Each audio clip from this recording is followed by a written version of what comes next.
Somewhere on a server most people will never see, an artificial intelligence was handed one of the oldest, most argued over questions in human history.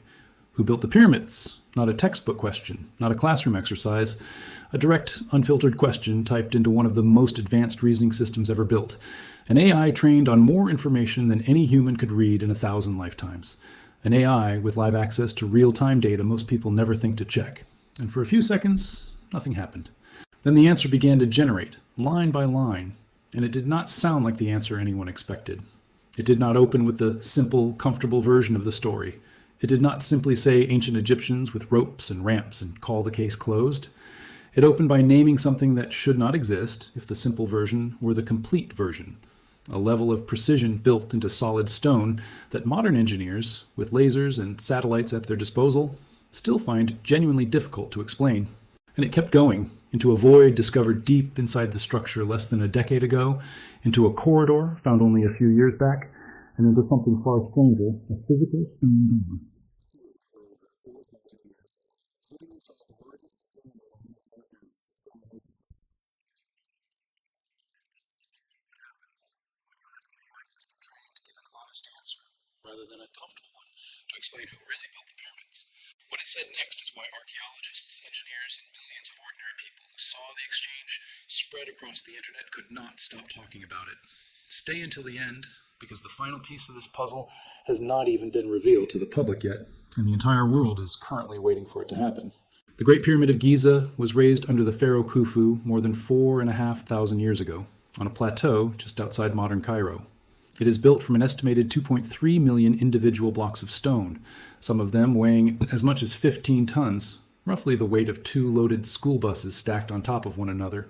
It rises about 138 meters into the desert sky today. Though it originally stood taller before its smooth outer casing stones were stripped away centuries later and repurposed for other buildings across the region. For nearly 4,000 years, this was the tallest structure human hands had ever created anywhere on the planet. Nothing else came close, not for millennia. When Grok was asked to explain who actually built this thing, it did not deny the mainstream account. It confirmed it because the mainstream account is genuinely well supported by physical evidence. Archaeologists have excavated the actual village where the pyramid workers lived, complete with bakeries capable of producing thousands of loaves of bread every single day, breweries, medical facilities, and dedicated burial grounds. That is not the treatment given to disposable slave labor. That is the treatment given to a valued, organized professional workforce. Administrative records written on papyrus describe the daily logistics of stone deliveries in exhausting detail. Quarry marks and painted work gang names are still visible today on blocks, buried deep inside the structure. The broad human story, organized Egyptian workers building an enormous monument for their ruler, is not myth, and it is not fringe theory. It is careful reconstruction from physical evidence, and it holds up under scrutiny. So, if the human labor story is this solid, why did the AI's answer still feel unsettling to so many people? Because confirming who built it is only half the question. The far harder half, the half that made this particular answer spread everywhere it did, is explaining exactly how they achieved what they achieved. And that is precisely where things stop being simple. Here are 2 numbers that Grok laid out early in its answer. Numbers that are not disputed, not fringe, not conspiracy content of any kind. They come directly from decades of independent surveying work carried out by professional engineers and archaeologists. The base of the Great Pyramid, all 230 meters of each side, is level to within about 2 centimeters across its entire length. 2 centimeters of deviation across a base larger than several football fields placed side by side. The 4 sides of the pyramid are aligned to true geographic north, not magnetic north, which drifts and shifts constantly over time, but true north, the actual fixed rotational axis of the planet itself. The margin of error in that alignment measures out to about 3 arc minutes, a fraction of a single degree, so small the naked human eye cannot detect it under any circumstances.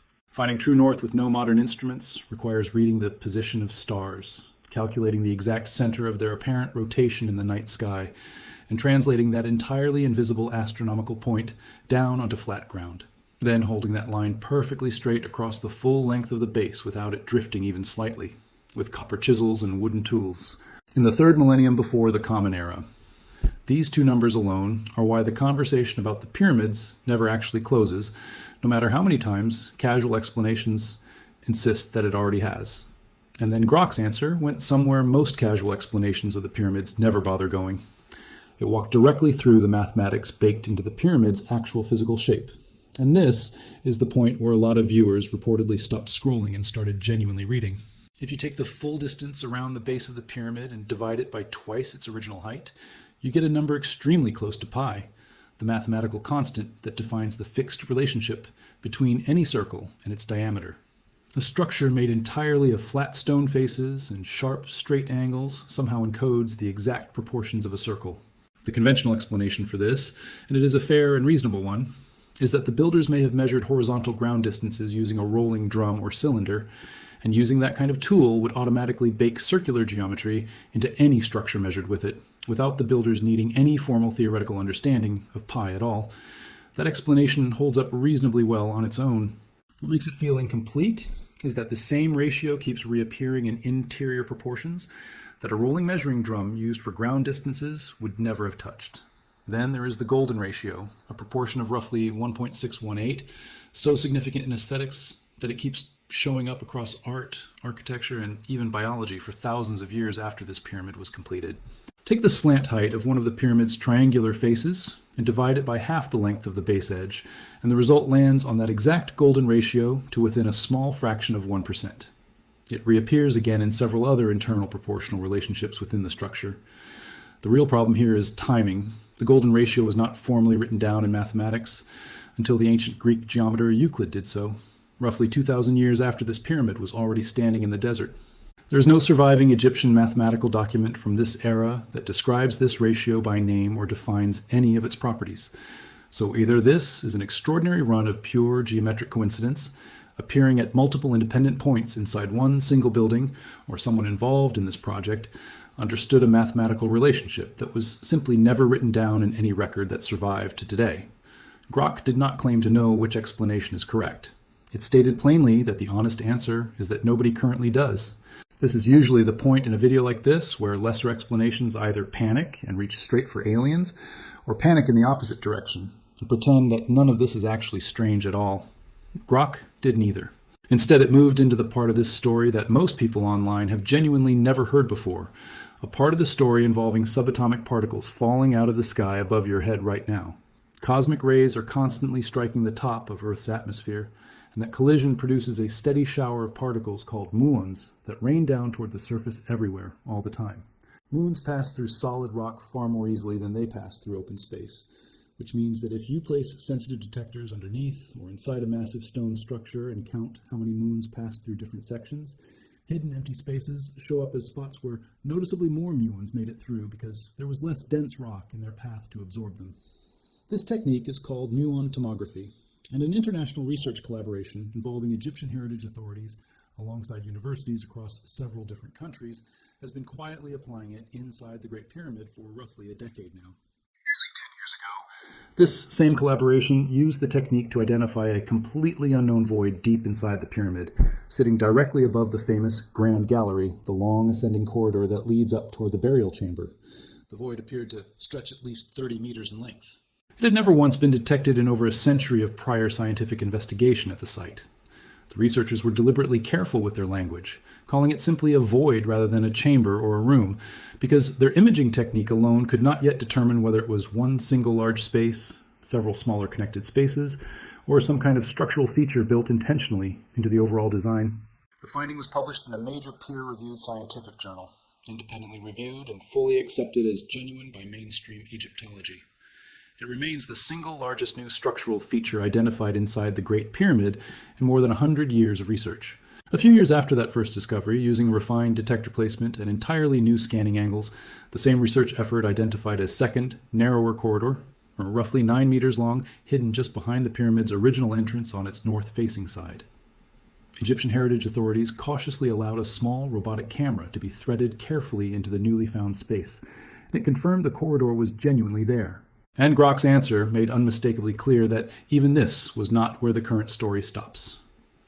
Roughly a year and a half ago, a very different and far more contested kind of announcement pulled this entire story into much murkier territory, and Grok did not shy away from covering it, including the parts that remained genuinely and actively disputed. A team led by researchers from the University of Pisa and the University of Strathclyde presented findings from a project using a method called synthetic aperture radar, combined with something called Doppler tomography and artificial intelligence-based image processing, a method originally developed for military satellite reconnaissance work.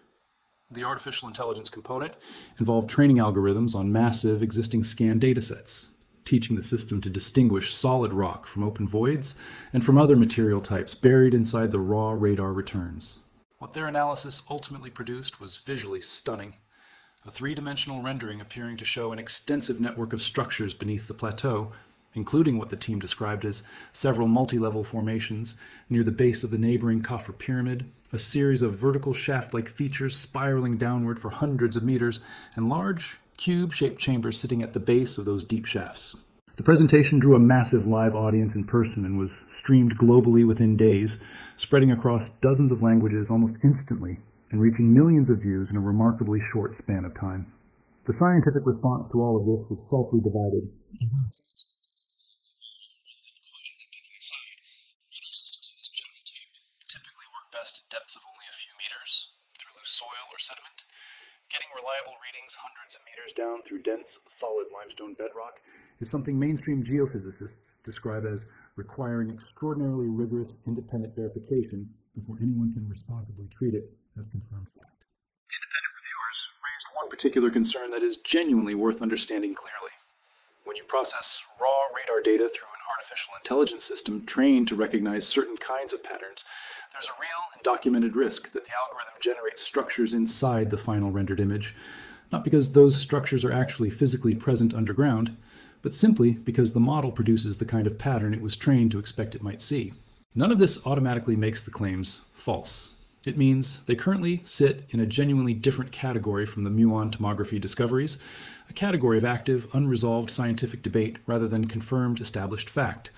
And Grok's answer treated that distinction as one of the single most important things any person could actually understand about this entire subject. Then the answer pivoted toward something almost nobody expects an artificial intelligence to bring up when discussing the pyramids at all: a river. A few years ago, a research team led by a professor at the University of North Carolina, Wilmington, published a study combining satellite radar imaging with physical sediment core samples pulled directly from the ground. What they found resolved one of the oldest practical mysteries surrounding pyramid construction, namely how millions of multi-ton stone blocks actually made their way across miles of open desert to reach the building site in the first place. The satellite radar revealed the buried outline of a long, vanished branch of the Nile River, one that used to flow much closer to the Giza Plateau than the modern river channel does today, a branch the researchers named after the ancient Egyptian word connected to the pyramids themselves.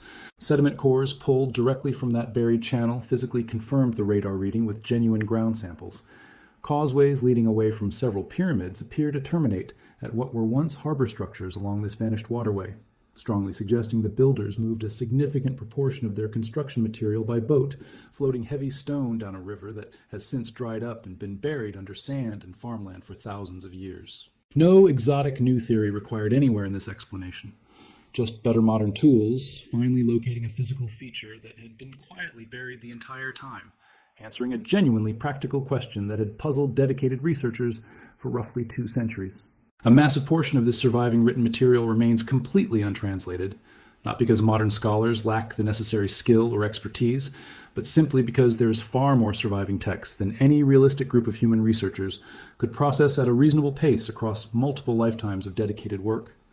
Computer vision systems trained on enormous datasets of already known hieroglyphic inscriptions and their verified translations can now recognize individual symbols, identify complete words, and generate usable preliminary sentence-level translations of newly photographed text, cutting the time required for a first-pass translation from weeks down to a matter of hours. This does not replace human Egyptologists, who still provide the deep cultural and grammatical context that no algorithm currently understands entirely on its own. It simply clears an enormous existing backlog far faster, freeing specialists to focus their time on genuine interpretation rather than tedious raw transcription. Applied specifically to administrative texts from the pyramid building period itself, the exact kind of workforce and material delivery records that explain how construction was actually managed on a daily basis, this acceleration is already turning up new detail inside documents that had been sitting quietly untranslated for a very long time. And then Grok's answer finally arrived at the part of this entire story that is, right now, genuinely still unfolding in real time, the part of the story with no ending written yet. One of the most senior Egyptologists associated with Giza research anywhere in the world, a man who has personally led investigations at this exact site for roughly 3 decades, recently stood in front of a large live audience and announced something that immediately pulled this entire story back into global headlines.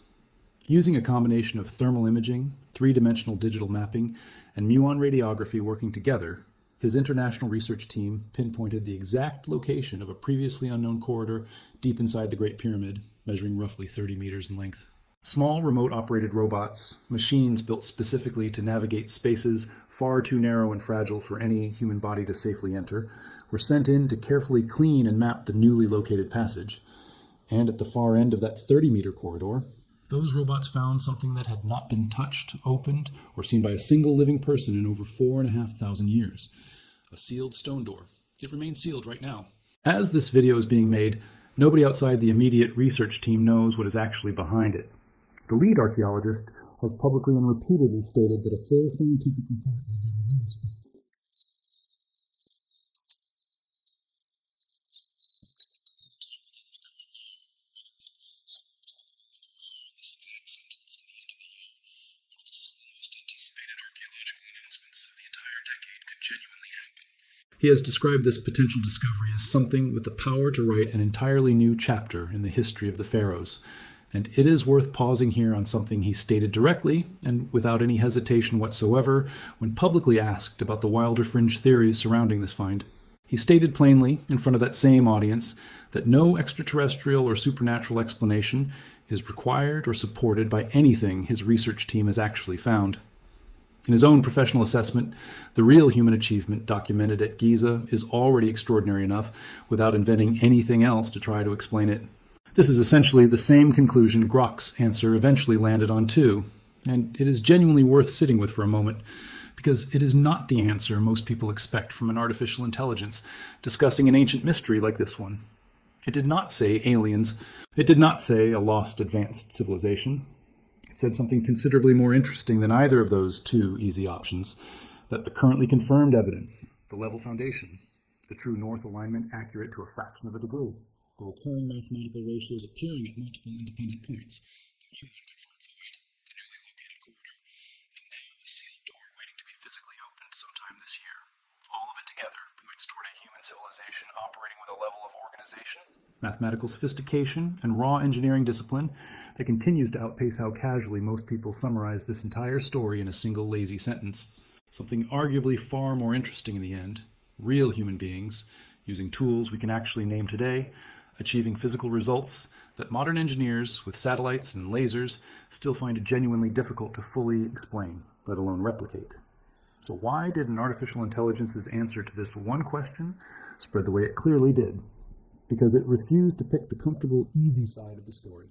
It did not hand people a neat, tiny conspiracy to simply believe, and it did not hand people a dismissive shrug either. It laid out exactly what is currently confirmed: the worker villages, the medical care given to injured laborers, the detailed administrative records, the Muon confirmed void above the Grand Gallery, the vanished river that once carried stone to the site. It laid out exactly what remains genuinely disputed right now, the deep radar claims still actively awaiting independent scientific verification. And it laid out exactly what nobody on Earth currently knows the answer to, including what sits directly behind a stone door that has remained sealed for 4,500 years and is expected to finally open to the public sometime this year. The Great Pyramid has now stood for roughly 4,500 years. Serious, systematic scientific investigation of it stretches back only about 2 centuries, and the use of satellite radar, subatomic particle detectors, and artificial intelligence to study it in any meaningful way is barely a decade old. Every generation of researchers that has looked closely at this structure has found something the previous generation missed. There is no strong reason to think the current generation of tools, the same tools that just handed an AI system enough verified evidence to generate an answer that visibly surprised people, is the last generation of tools that will ever find something new here. The most likely outcome, based on everything the past decade of research has actually produced so far, is that this sealed door is not the ending of the story at all. It is simply the next piece of a much larger picture that keeps turning out to be bigger, more carefully planned, and more quietly impressive than the piece that came directly before it. The people who physically built this pyramid were named individuals. They were fed, organized, red ochre on stones deep inside a structure they built for a ruler who has now been dead for well over 4,000 years. What Grok's answer ultimately confirmed is not that something other than ordinary human beings built the Great Pyramid. It is that human beings, working more than 4,000 years before satellites existed, before lasers existed, before artificial intelligence existed, achieved something that still takes all three of those modern technologies working together just to properly measure, verify, and describe. That is the real answer underneath all of this, and it is stranger and genuinely more impressive than almost anything else a person could have simply made up. Subscribe right now if you want to be here the exact moment that sealed door is finally open to the entire world. Drop a comment below with whichever single detail in this video surprised you the most. And send this to someone who still believes this mystery was fully solved a long time ago, because right now, deep inside the largest pyramid ever built on Earth, there's a door that has not been touched by a human hand in over 4,000 years. And for the first time in recorded history, it is finally about to be. Thanks for watching.